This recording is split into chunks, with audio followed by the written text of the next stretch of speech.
This is Bread for Daily Living, and I'm your host, Patty Wimmers. And we are still talking about the frogs, but I want to switch over now to another water scene, so to speak.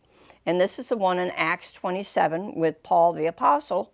And he had warned them not to go on this trip.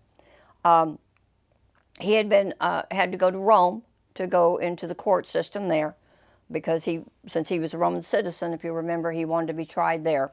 And apparently he wouldn't have had to been, but he just, and the Lord had already told him that he was to go to Rome and be a witness there. So as they're coasting along in Fair Havens in the town, he told them, this is dangerous. You shouldn't do this. And in verse 10, it says, saying, sirs, I perceive after careful observation, this voyage will be attended with disaster and much heavy loss, not only of cargo and the ship, but also of our lives. And now you think, now he's warning them. Moses was telling them, if you let us go, this won't happen. But if you're not going to let us go, then you're going to have this judgment on you. But here he's just warning them of a future event that they could avoid. Do you understand that? They could avoid. There are things in our lives that we do the wrong thing, and we do not avoid the disaster that is coming. Like some people are still texting whenever they're driving, and obviously they end up in an accident. So, you can avoid these things. There's things you can avoid. And he said, saying, sirs, I perceive with careful observation this voyage is going to end in the way I just read. However, the centurion paid greater attention to the pilot and to the owner of the ship than he did to what Paul said. Now, this is really good. Well, we're just going to listen to all those people that have had all the education and they've had all the experience, and they forget Paul was hearing from God, who was the creator of all this stuff. So sometimes if there's someone in your life that hears from the Lord, you pray and ask the Lord to use them for you, then maybe you need to listen to them. And sometimes even it can be your parents. You need to listen. I know of situations when I was in high school that I, did not listen to Dad. And he waited. He knew that I would figure it out eventually, which I did. And that was the end of it. The whole situation was over. And but Dad was always right all the time, and he knew what was going on. So sometimes we need to listen to that advice from other people. And it may not even be that they're older. Paul even said to the people, listen to Timothy. He's young, but you need to listen because he has the word of the Lord. King Cyrus of Persia, they listened to Daniel. They said, no, you need to listen to Daniel because he has the word of the Lord.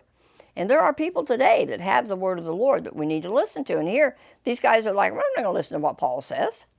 So, you know what happened. They got into the storm, and it was caught, and it couldn't head into the wind, and they gave up, and they started drifting, and it was just a mess. The whole thing was a mess. The ropes, the whole boat, the ship was having troubles. And the third day, they even threw out their own hands, the ship's equipment, the tackle, and the furniture. And when the sun, not the stars, were visible for many days, and no small tempest was raging like a hurricane, and being saved was finally abandoned. Then, as they had eaten nothing for a long time, Paul came. God said, they made a mess of things. They didn't listen to Paul. But think about it. They didn't listen, but God still came on the scene. We need to understand that. Sometimes we don't listen and we go the wrong direction. And God still comes and makes the course correction. Whenever the Apollo went to the moon, they had to make mid-course corrections, because if they didn't, they would never have hit the moon. Because we're turning like this, the moon's going around here, and it's turning. And, to try to get them together, the dynamics and the math is awesome. But they had to make mid-course correction. And sometimes we find a detour here on Earth when we're driving along. I don't know, my dad always found the detour. No, Edwin always found the detours. Always found them. But you still get there, you just went around. And this is what's happening here. They made a mess of things, and Paul still comes up to them and to their midst, and he said, men, you should have listened to me. They always tell us, I told you so, I told you so.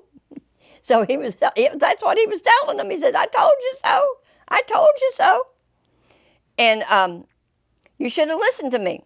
You should have not put out to sea from Crete and brought this disaster and harm and misery and loss. But, and Ephesians 2, it also talks about but God, but God, but God. But even now I beg you to be of good spirits. Whoa, wait a minute. The ship's falling apart. We're throwing out the tackle. We're throwing out the furniture. And you telling me to be of good spirit? Are you crazy, man? You are crazy. But he said, be of good spirits. Take heart, for there will be no loss of life among you, but only the ship. That's the God we serve. He came back. He's the God of the second chance. For this very night, now he gives them even further information. I stood by my side an angel of God, of whom I belong and whom I serve and worship. And he said, do not be frightened, Paul. It is necessary for you to stand before Caesar. And behold, God has given you, Paul, all those that are sailing with you. And there were other prisoners there. So keep on course, men, for I have faith, complete confidence in God that it will be exactly as it was told me. But we shall have to be stranded on some island. So he's saying it's going to be okay. We're going to lose the ship, but no loss of life because God gave them to Paul. Sometimes there will be someone in your midst, in your job, where you're working, or your church, who has such a close contact with God and is really listening to God and spends much time in prayer and Bible study, that God will give them those people and he will take care of them because of that. He really will. Where I was working, there were 3 accidents, but on all cases, they were all okay. All of them were okay. And one of them was actually a hit and run, but they were all okay. And I'm, so thankful for that. So God is always there. I don't know. You just got to understand. He says he'll never leave nor forsake us. Well, he meant that. He's always there. I mean, he sent an angel to, Paul, it's going to be okay. I need to get you to Rome. You got to be there. It's going to be fine. I'm going to give you everybody on the ship, but the whole ship is going to go. And they landed, if you remember, and they started a fire because it was cold and damp, and he was there. And a snake caught on him, a serpent that was a poisonous one. He just shook it off. Didn't say he even prayed or anything. He just shook it off. And they're all waiting. Ooh, he's going to die. He's going to die. Oh, he was really a bad guy. Nothing's happening to him. Nothing happened to him. Oh, and it started a revival. And they said, like, the governor of that island was sick. He went in and prayed for him. And they had a healing revival there because of that. God took that situation, like in Romans 8:28, and turned it around for good. He gave them a second chance. And you can well and bet that all those people on that ship came to know the Lord because they realized there was no way they were going to live.